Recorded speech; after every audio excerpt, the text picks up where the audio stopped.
我咁唔信，究竟執咩先好啊？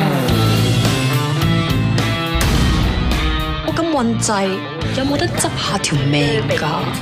吹個走，攞個翻嚟。健康、事業、愛情。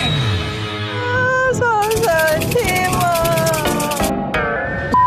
下籤咩都係假，你話係咪執咗個樣先呢？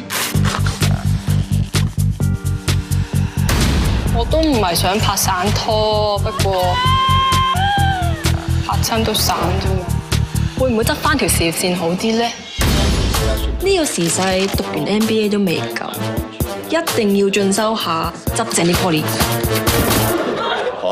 你好似瞓咗冇聽書喎。哎呀，我好多嘢執嘅。啊，唔係啦，我執一條腰線。間房又逼又細啊，都係等遲啲喺韓國翻嚟先再執咯。